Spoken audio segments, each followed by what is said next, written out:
Au toast du Nouvel An, maman a décrété: ta sœur souffre, tu vas payer son loyer désormais. C'est comme ça.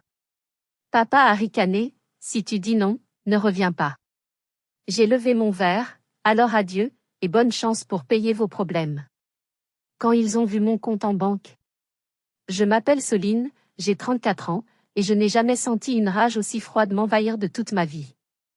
Une seconde avant, je levais mon verre de cristal pour porter un toast au Nouvel An. La seconde d'après, mes doigts serraient le pied du verre si fort que j'ai cru qu'il allait exploser dans ma paume, mêlant le champagne au sang. Maman se tenait en bout de table, rayonnante, comme si elle s'apprêtait à annoncer une naissance royale ou un gain au loto. Elle adorait cet instant précis, être le centre de gravité de la pièce, le soleil autour duquel nous devions tous orbiter. La télévision du salon diffusait le décompte final en sourdine, les lumières du sapin clignotaient, et mes neveux se battaient sur le tapis perçant avec des jouets hors de prix que j'avais payés.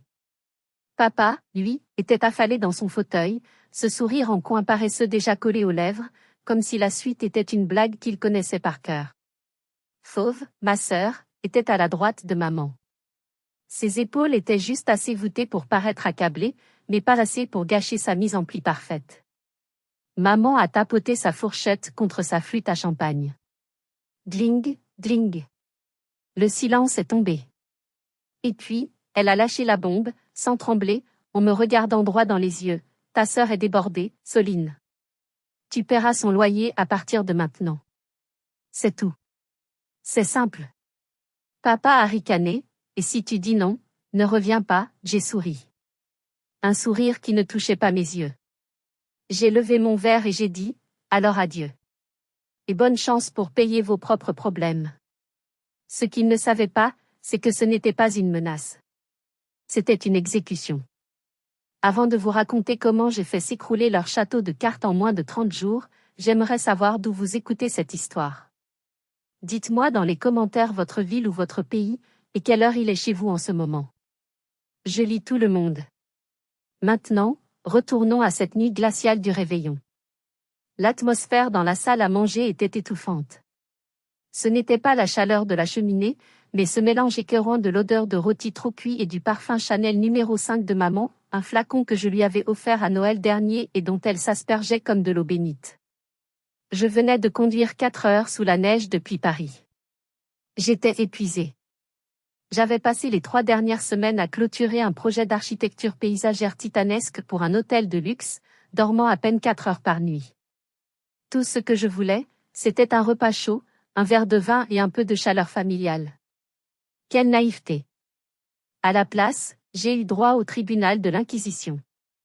Fauve a soupiré, un son théâtral et long, en jouant avec sa bague en or. Je ne sais pas comment je vais faire pour les vacances de février, a-t-elle geint, sans même me regarder. L'école de ski des petits a encore augmenté ses tarifs. C'est scandaleux. Elle ne travaillait pas.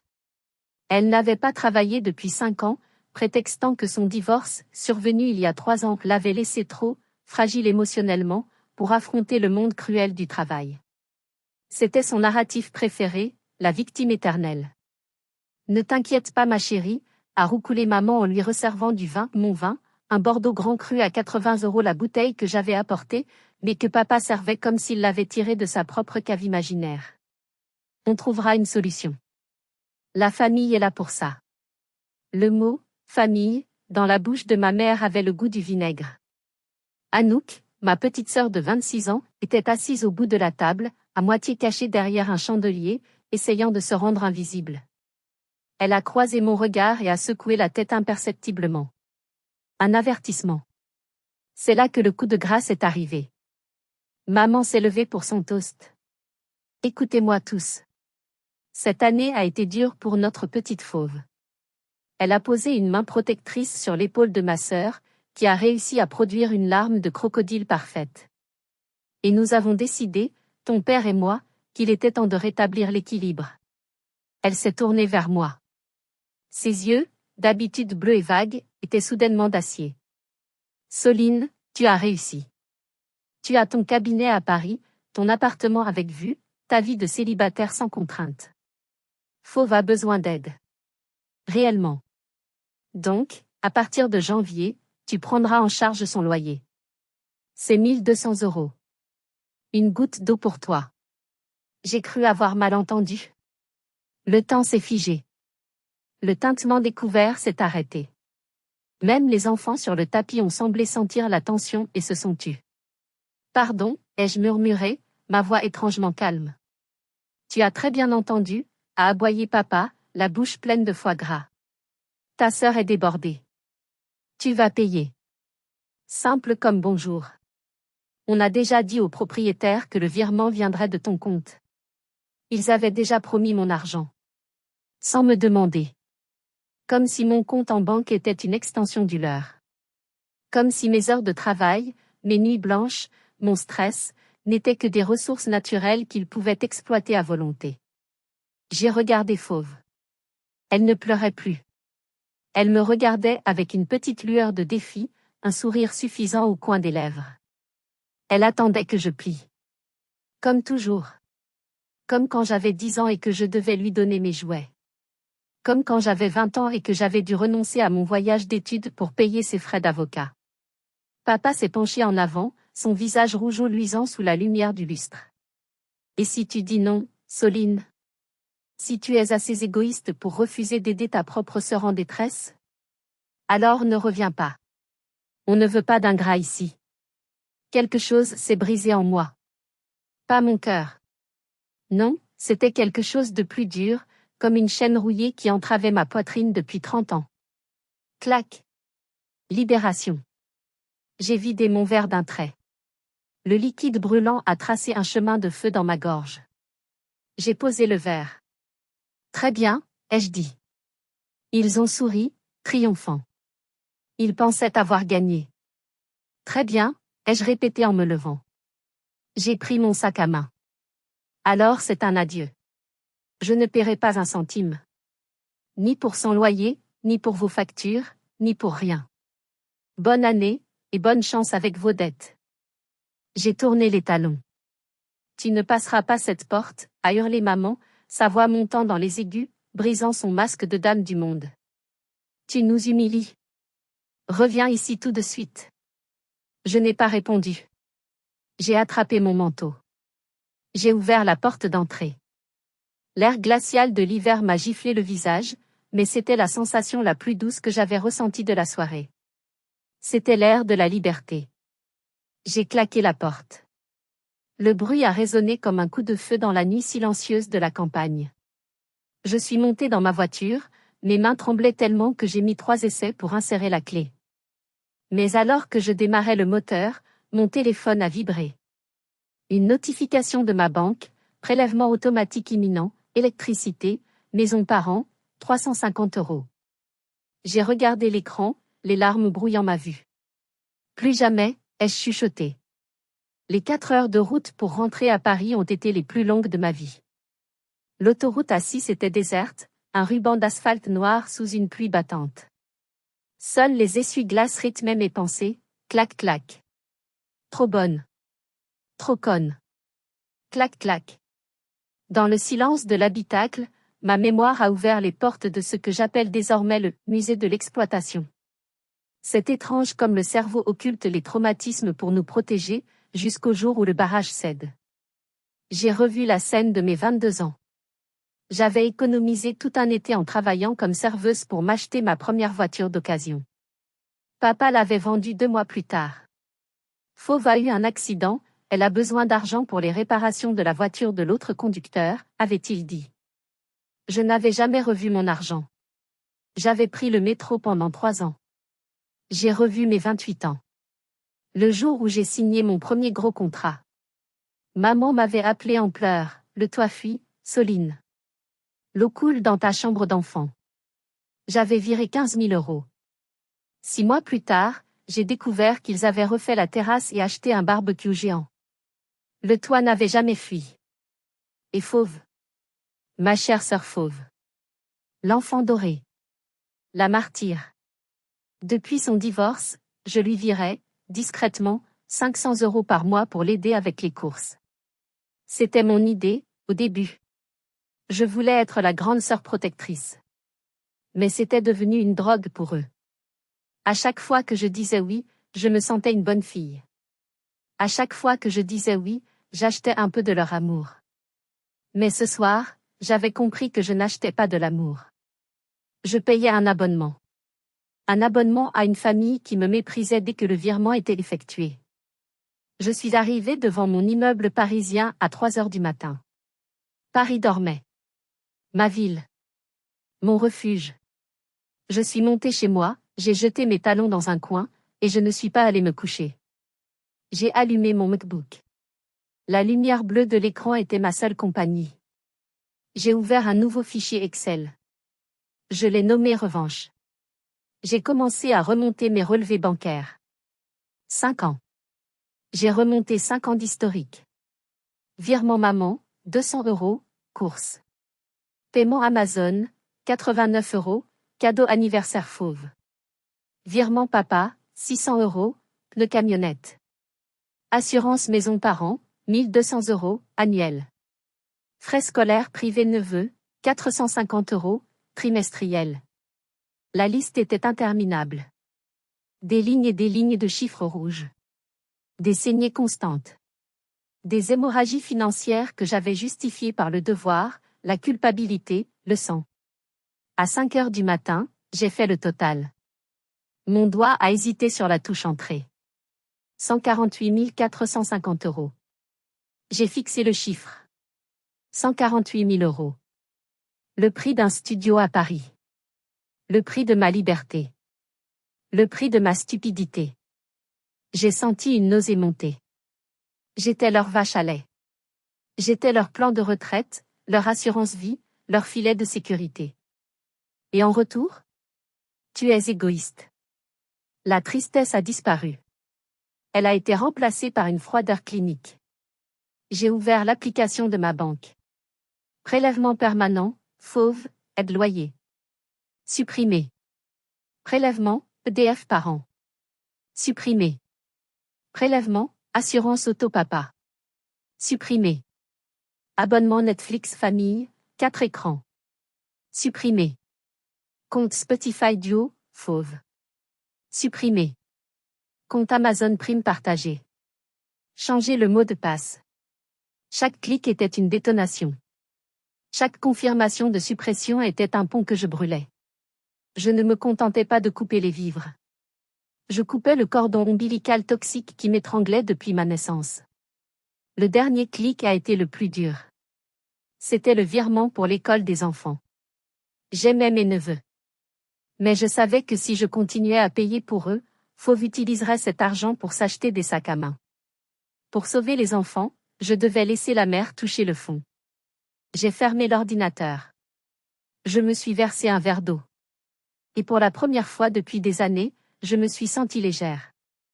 Mais je savais que le silence ne durerait pas. La guerre allait commencer au lever du soleil. Le premier coup de feu a été tiré à 10h15 le lendemain matin. Je dormais encore, épuisé par la nuit blanche. Mon téléphone, que j'avais oublié de mettre en mode avion, s'est mis à vibrer sur ma table de nuit comme un animal enragé. C'était Fauve. Pas un appel. Une avalanche de textos. C'est quoi ce bordel? Netflix marche pas. Les petits pleurent. Allô? T'as changé le mot de passe? Réponds. T'es sérieuse là? Pour une dispute hier soir tu punis mes enfants? T'es malade. J'ai lu les messages avec un détachement fascinant. Aucune excuse pour hier. Aucune inquiétude de savoir si j'étais bien rentrée sous la neige.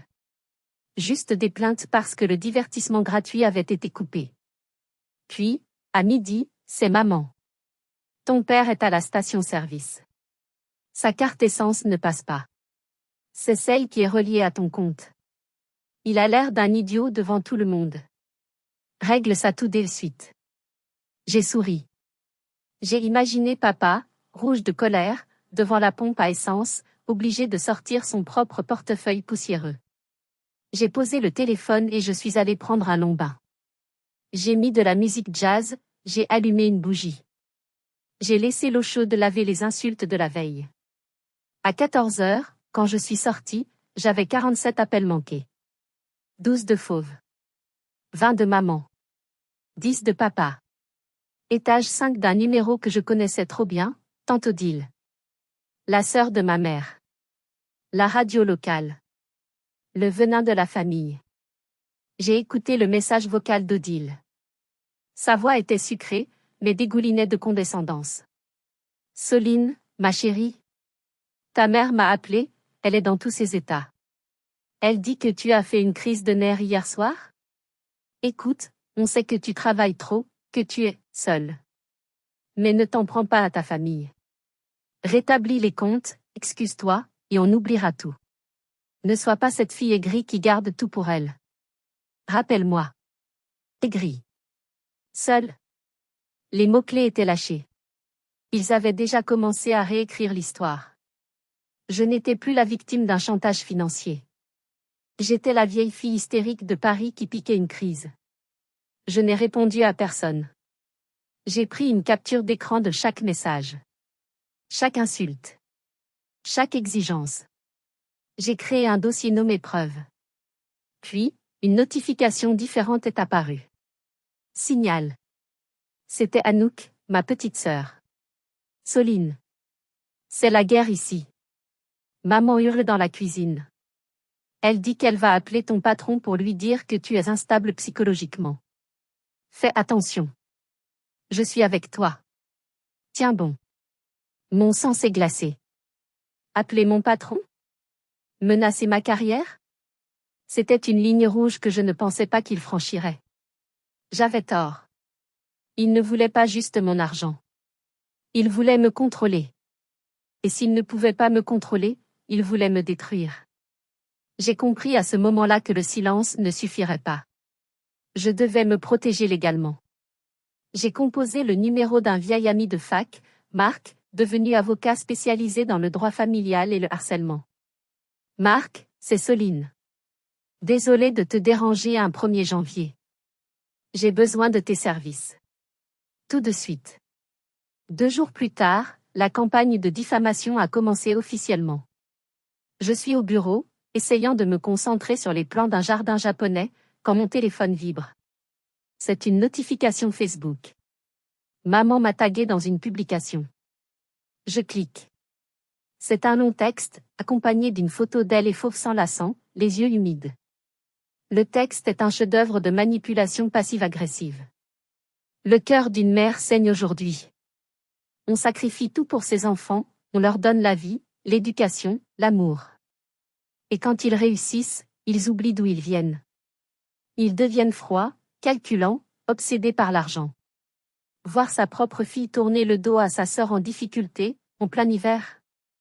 Je ne souhaite cette douleur à aucun parent. Nous resterons dignes, nous nous serrerons les coudes, comme toujours. L'amour est plus fort que l'égoïsme. Hashtag famille d'abord, hashtag traversée du désert, hashtag ingratitude. En dessous, les commentaires pleuvaient.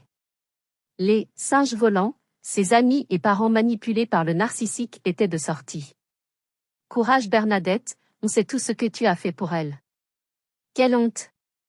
Laisser sa sœur dans la misère quand on vit dans le luxe. C'est la vie parisienne, ça pourrit les gens. Odile avait commenté, le karma s'occupera d'elle. Dieu voit tout. J'ai senti mes mains trembler sur mon clavier. La honte. La colère. L'envie de hurler la vérité, de poster mes relevés bancaires en commentaire, de leur montrer les 148 000 €. Mais je me suis souvenu du conseil de Marc, mon avocat, ne réagis pas publiquement. Ça nourrit la bête. Laisse-les s'exposer. À la place, j'ai fait quelque chose de plus efficace. J'ai imprimé la publication. J'ai imprimé les commentaires diffamatoires. Et j'ai envoyé le tout à Marc. 1 heure plus tard, Marc a envoyé une mise en demeure officielle par courrier recommandé et par email à mes parents. Le ton était juridique, froid, tranchant comme un rasoir. Madame, monsieur. Ma cliente, Madame Soline, non, vous ordonne de cesser immédiatement toute mention de son nom sur les réseaux sociaux et toute forme de harcèlement direct ou indirect. Les allégations portées sont fausses et portent atteinte à sa réputation professionnelle. Veuillez noter que tout propos diffamatoire supplémentaire entraînera des poursuites judiciaires immédiates. Vous trouverez ci-joint un récapitulatif des sommes versées par ma cliente à votre profit au cours des 5 dernières années, attestant de l'absence totale d'abandon familial. L'effet a été nucléaire. Le soir même, la publication Facebook avait disparu. Pas d'excuses, bien sûr. Juste un silence radio. Ils avaient peur. Pour la première fois de leur vie, ils réalisaient que je n'étais plus la petite fille qui pleurait dans sa chambre. J'étais une femme adulte avec des ressources et des avocats. Mais la victoire a été de courte durée. Anouk m'a envoyé un message cryptique, ils ont changé de tactique. Ils ne t'attaquent plus publiquement. Ils jouent la carte de la victime malade. Papa dit qu'il a des douleurs thoraciques. Fauve dit aux enfants qu'ils n'auront pas de cadeau d'anniversaire à cause de tante Soline. Ils essaient de te faire culpabiliser par procuration. C'est ici que je me suis senti le plus vaciller. Ils utilisaient la santé de mon père et l'innocence de mes neveux contre moi. Honnêtement, à ma place, qu'auriez-vous fait? Auriez-vous cédé pour la paix des ménages ou auriez-vous tenu bon malgré la culpabilité? Dites-le moi en commentaire, j'ai vraiment besoin de savoir si je suis un monstre ou si j'ai raison. La semaine suivante, le silence de mes parents était assourdissant. Mais mon intuition me disait que quelque chose clochait. Maman avait dit, ta sœur est débordée. Papa avait dit, elle ne s'en sort pas. J'ai décidé de vérifier. Si j'étais le monstre, je voulais au moins être un monstre bien informé. Je n'ai pas eu besoin d'un détective privé. De nos jours, les gens sont leurs propres paparazzi. Fauve m'avait bloqué sur Instagram et Facebook, mais elle avait oublié une chose, j'avais créé un faux compte il y a des années pour surveiller les tendances paysagistes. J'ai tapé son nom. Son profil était public. J'ai fait défiler les photos du mois de décembre. Le mois où elle était censée être, au bord du gouffre, sans le sou, incapable de payer son loyer. 5 décembre, photo de cocktail dans un bar branché de la ville voisine. ## soirée fille #liberté. 12 décembre, une paire de bottes en cuir. Marque italienne. Prix estimé, 300 €. Légende, petit plaisir mérité. 20 décembre, un week-end à Lyon. Photo d'elle avec un homme que je ne connaissais pas. Un type jeune, la vingtaine, style bad boy. Ils étaient au restaurant. Il y avait du champagne. Mon sang a bouilli. Pendant que je payais son loyer, ses courses, l'école de ses gosses, elle dépensait sa pension alimentaire, qu'elle prétendait ne pas recevoir, et ses allocations dans des sorties et des amants. Mais le pire restait à venir. En fouillant dans mes propres papiers pour le dossier de l'avocat, je suis tombée sur un relevé de ma carte de crédit Secours, une carte que je n'utilisais presque jamais, réservée aux urgences médicales ou aux voyages. Il y avait 3 transactions récentes. Sephora, 120 €. SNCF, billet train, 85 €. Hôtel Le Charme, 150 €. Les dates correspondaient aux photos Instagram de Fauve. J'ai senti le sol se dérober sous mes pieds. Elle n'avait pas juste profité de ma générosité. Elle m'avait volé. Elle avait dû photographier les numéros de ma carte lors de ma dernière visite, quand j'avais laissé mon sac sans surveillance pour jouer avec mes neveux. C'était du vol. De l'usurpation d'identité. C'était pénal. J'aurais pu aller à la police. J'aurais pu la faire arrêter. Une partie de moi le voulait. Voir les menottes se refermer sur ses poignets manucurés. Voir la réalité la frapper de plein fouet. Mais j'ai choisi une arme plus cruelle, la vérité exposée à ses protecteurs. J'ai compilé un dossier PDF. Page 1, les relevés bancaires montrant le vol sur ma carte. Page 2, les captures d'écran de son Instagram montrant sa vie de luxe pendant que je payais ses factures. Page 3, le calcul de ce qu'elle avait dépensé en plaisir ce mois-ci, environ 800 €, soit exactement la somme qu'il lui manquait pour son loyer. J'ai envoyé ce dossier par email à maman et papa. Objet, la raison pour laquelle Fauve est débordée. J'ai écrit une seule ligne dans le corps du mail, vous m'avez demandé de payer son loyer parce qu'elle souffrait. En réalité, je finançais son gigolo et ses week-ends. Voici la preuve qu'elle m'a volé. Si je ne reçois pas un virement de remboursement de 355 € sous 24 heures, je dépose plainte pour fraude à la carte bancaire. C'est à vous de choisir, payer pour elle, ou la laisser aller au tribunal. J'ai appuyé sur envoyer. J'ai imaginé la notification s'afficher sur l'iPad de maman. J'ai imaginé le visage de papa. Je pensais que ça les réveillerait. Je pensais qu'il dirait, mon Dieu, Fauve a dépassé les bornes. J'étais si naïve. La réponse est arrivée 2 heures plus tard. Ce n'était pas des excuses. Ce n'était pas un virement. C'était un appel de papa. J'ai décroché, prête à entendre sa colère contre Fauve. Tu es une petite garce vicieuse, a-t-il craché. Je suis restée bouche bée. Pardon? Elle m'a volé, papa. Elle a utilisé ma carte. Elle a fait une erreur, a-t-il hurlé. Elle a dû confondre les cartes. Elle est stressée. Et toi, qu'est-ce que tu fais? Tu l'espionnes? Tu traques sa vie privée sur Internet comme une psychopathe? Tu veux l'envoyer en prison? Ta propre sœur? Elle a utilisé mon argent pour aller à l'hôtel avec un mec pendant que ses enfants étaient gardés par maman. C'est sa vie privée. Ça ne te regarde pas. Elle a le droit d'être heureuse. Tu es juste jalouse parce que toi, avec tout ton argent, tu es seule. Personne ne veut de toi. Les mots m'ont transpercé. Ce n'était plus une dispute d'argent. C'était de la haine pure. Ils préféraient défendre une voleuse pathologique plutôt que d'admettre qu'ils avaient tort. Ils préféraient m'attaquer moi, la victime, parce que j'étais celle qui tenait le miroir.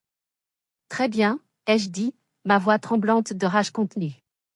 Puisque c'est juste une erreur, je suppose que vous allez me rembourser? On ne te donnera rien. Considère ça comme le cadeau de Noël que tu n'as pas fait.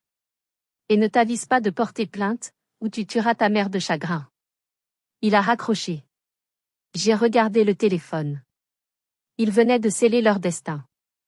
Ils avaient choisi leur camp. Ils avaient choisi le mensonge. J'ai ouvert mon application bancaire. J'ai fait opposition à ma carte pour fraude. La banque allait automatiquement lancer une enquête. Fauve allait devoir s'expliquer, non pas à moi, mais au service de fraude de la Visa Premier.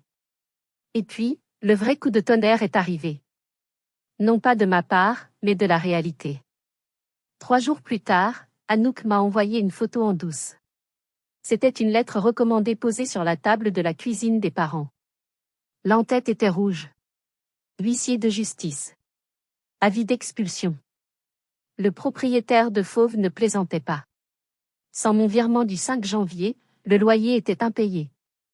Cumulé avec 2 mois de retard précédent, que je ignorais, la procédure était lancée. La trêve hivernale protégeait Fauve de l'expulsion physique immédiate, mais le propriétaire avait résilié le bail. Elle devait partir. Et elle n'avait nulle part où aller. Sauf chez eux. Le château de cartes commençait à vaciller. Et je n'étais même pas là pour souffler dessus. La chute a été rapide et brutale. Fauve a été mise à la porte de sa location fin janvier. Pas par la police, mais par la pression. Le propriétaire avait coupé l'eau chaude, illégale, mais efficace, et menaçait de venir tous les jours. Elle a débarqué chez mes parents un mardi soir, sous la pluie, avec 2 enfants en pleurs, 10 valises Louis Vuitton, contrefaçon ou non, je ne savais plus, et son chat qui détestait papa. Anouk m'a raconté la scène par téléphone, chuchotant depuis la salle de bain, son seul refuge. C'est l'enfer, Soline. C'est l'enfer sur terre. La maison de mes parents, ce sanctuaire de calme bourgeois qu'ils chérissaient tant, s'était transformée en zone de guerre. Les enfants de Fauve, mal élevés et livrés à eux-mêmes, avaient dessiné sur le papier peint du salon. Le chat avait uriné sur le fauteuil de papa. Fauve passait ses journées en pyjama sur le canapé, à regarder des séries sur son téléphone, avec la 4G, puisque j'avais coupé le Wi-Fi familial, hurlant sur maman pour qu'elle lui fasse à manger. Maman est au bout du rouleau, m'a dit Anouk. Elle pleure tout le temps.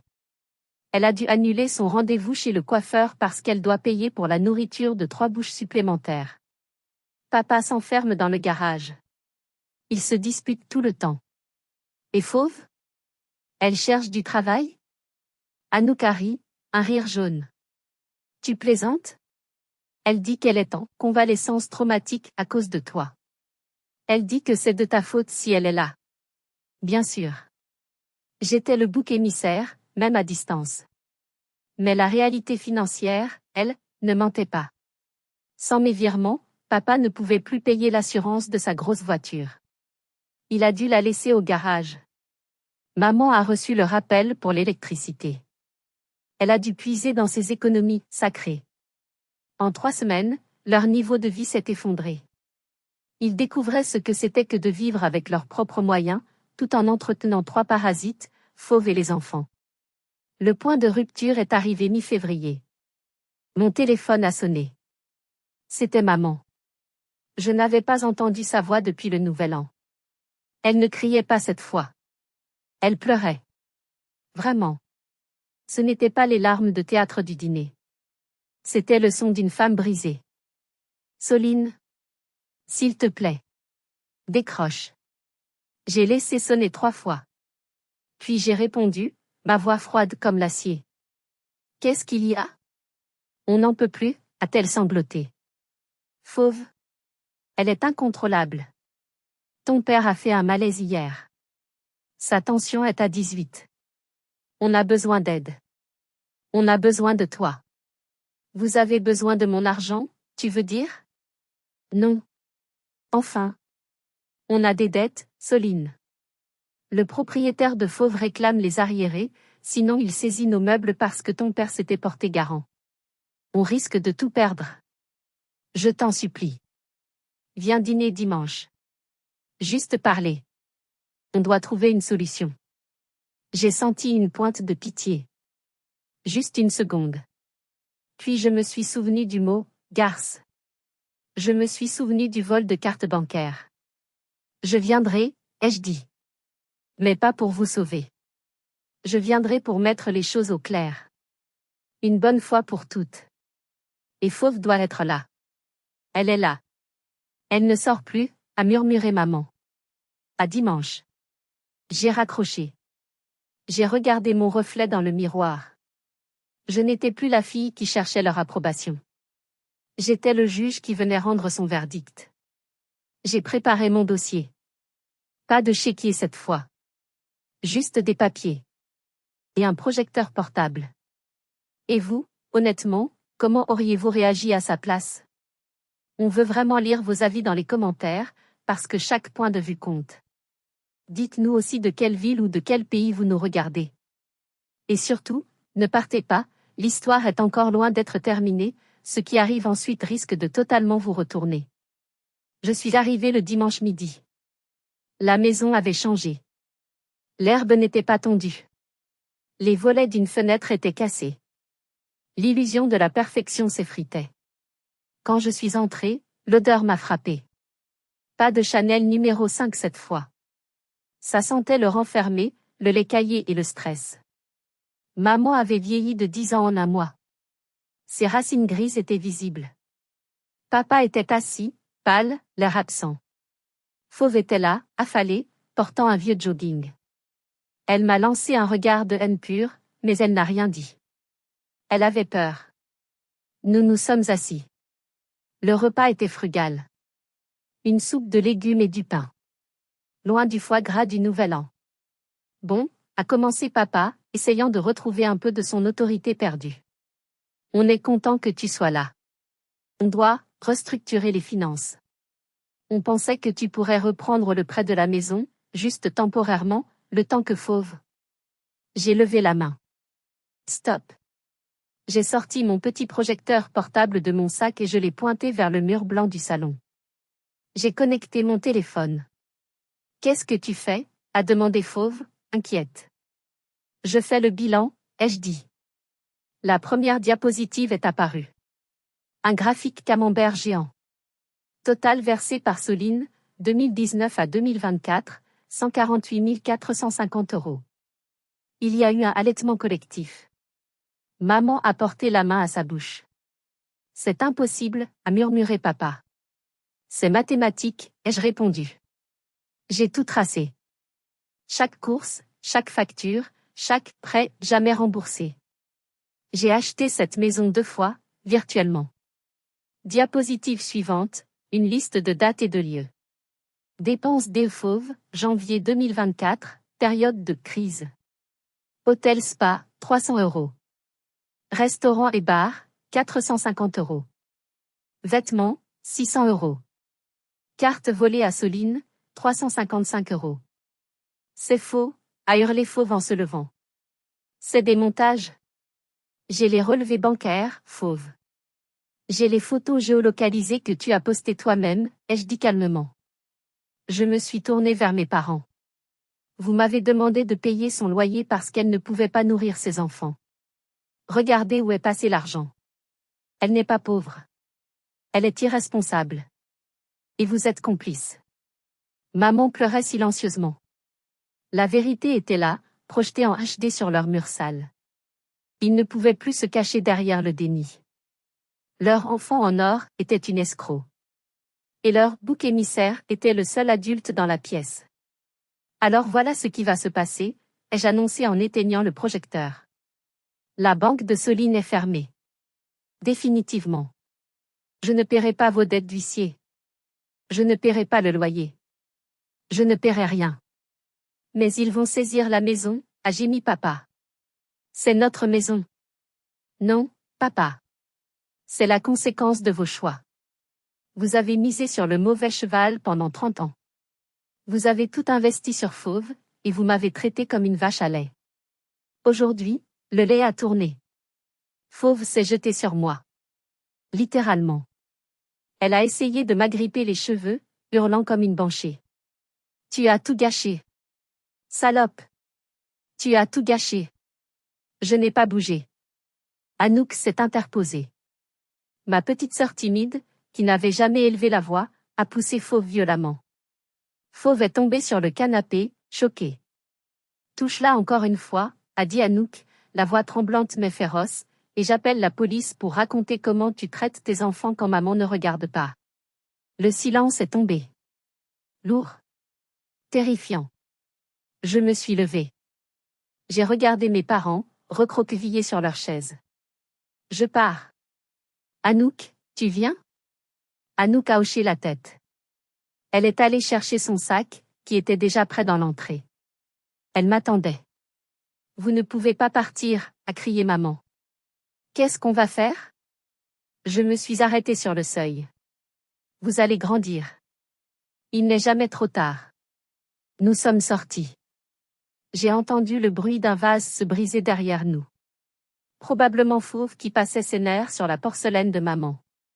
Mais cette fois, je n'ai pas pleuré dans la voiture. J'ai pris la main d'Anouk. Et nous avons ri. Un rire nerveux, libérateur, hystérique. Nous étions libres. Les mois qui ont suivi ont été une leçon brutale de réalité économique pour mes parents. Sans mon filet de sécurité, la gravité a fait son œuvre. L'huissier est venu. Ils n'ont pas perdu la maison tout de suite, mais ils ont dû vendre tout ce qui avait de la valeur. La deuxième voiture. Les bijoux de maman. La collection de vin de papa, qui s'est avérée valoir beaucoup moins que ce qu'il prétendait, une autre illusion brisée. Fauve, réalisant qu'il n'y avait plus rien à pressurer chez nos parents, a montré son vrai visage. Elle est partie un matin, laissant les enfants à maman, pour aller vivre chez son nouveau petit ami. Elle a abandonné ses propres parents au moment où ils avaient le plus besoin d'aide. C'est Anouk qui m'a raconté la suite. Maman a dû prendre un travail. À 62 ans. Elle qui se vantait de n'avoir jamais travaillé, pour se consacrer à sa famille, elle s'est retrouvée caissière à mi-temps dans le supermarché local. L'humiliation sociale était pire que la fatigue physique. Elle devait servir les voisines qu'elle avait l'habitude de snober. Papa est tombé en dépression. Le vrai patriarche, celui qui régnait par la terreur et l'argent des autres, n'était plus qu'un vieil homme amer regardant la télévision dans une maison vide et froide. De mon côté, ma vie a fleuri. Littéralement. Libérée du stress financier et émotionnel, j'ai décroché le plus gros contrat de ma carrière, la rénovation des jardins d'un château historique. J'ai rencontré quelqu'un. Un homme, Julien. Il ne savait rien de mon passé, il m'aimait pour qui j'étais, pas pour ce que je pouvais payer. Un jour de mai, j'ai reçu une lettre. Pas un email. Une lettre manuscrite. L'écriture était tremblante. C'était papa. Soline. Je ne te demande pas d'argent. Je veux juste te dire. J'ai vu ta sœur partir quand on n'avait plus rien. Et j'ai vu que tu étais resté, pendant des années, alors qu'on te traitait mal. Je me suis trompée de fille. Je suis désolée. Papa. J'ai relu la lettre 10 fois. C'était court. C'était tardif. Mais c'était la première chose vraie qu'il m'avait dite depuis mon enfance. Je n'ai pas répondu tout de suite. Le pardon n'est pas un interrupteur qu'on allume. C'est un jardin qu'on cultive, et parfois, le sol est trop acide pour que quoi que ce soit repousse. L'été est arrivé. Anouk a réussi ses examens de médecine. Je lui ai payé un voyage en Grèce pour fêter ça. C'était mon argent, mes règles, mon plaisir. Puis, la nouvelle est tombée. Papa a fait un AVC.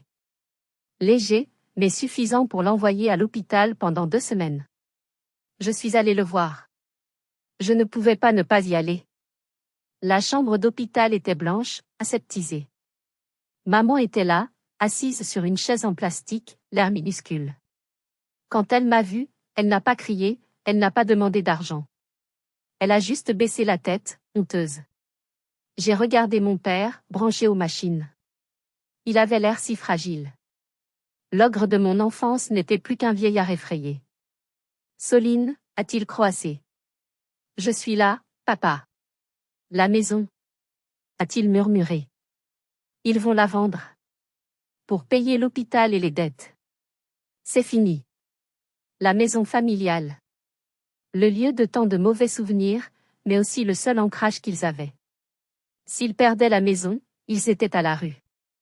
J'ai senti ce vieux réflexe, cette envie de sortir mon chéquier, de jouer au héros. De dire, je gère. Mais je me suis retenue.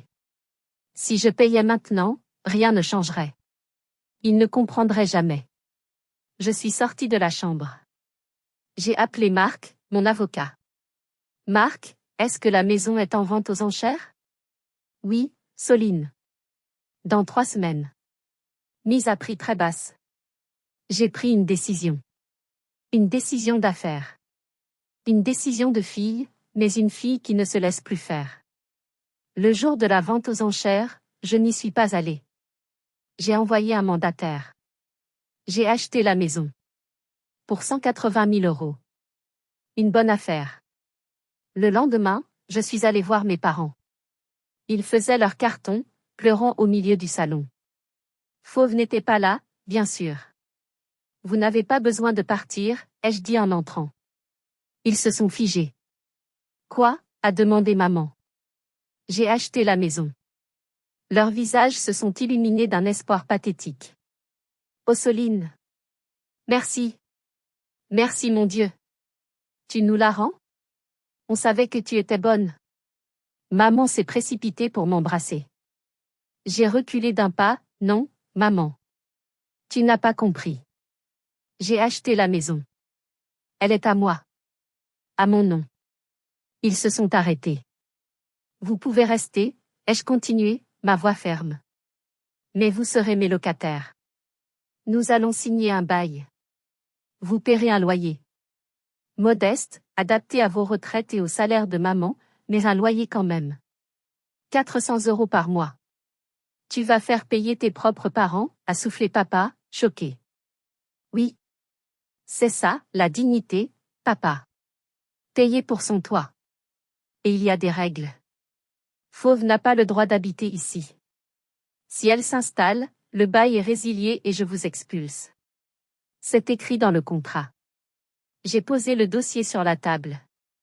C'est à prendre ou à laisser. Sinon, je la mets en location sur le marché et vous avez 48 heures pour partir. Ils ont regardé le contrat. Ils m'ont regardé. Ils ont vu dans mes yeux qu'il n'y avait plus de négociation possible. J'avais inversé les rôles. Je n'étais plus l'enfant soumise. J'étais la propriétaire. J'étais le chef de famille. Papa a pris le stylo. Sa main tremblait. Il a signé. Maman a signé. En signant ce papier, ils n'ont pas seulement accepté un bail. Ils ont accepté leur défaite. Ils ont accepté que leur règne de terreur et de manipulation était terminé. Merci, a dit papa, sans ironie cette fois. Merci de nous garder un toit. De rien, ai-je répondu. Mais n'oubliez pas le virement le 5 du mois. Je ne ferai pas de crédit. Cela fait maintenant 6 mois. Mes parents paient leur loyer. Rubis sur l'ongle. Ils ont peur de moi, je crois. Ou peut-être qu'ils me respectent enfin. Une distance saine s'est installée. Nous ne sommes pas une famille, téléfilm de Noël. Nous sommes des adultes polis qui partagent une histoire compliquée. Faux va essayer de revenir quand son copain l'a jeté. Mes parents, pour la première fois de leur vie, lui ont dit non. Ils lui ont montré le contrat de bail.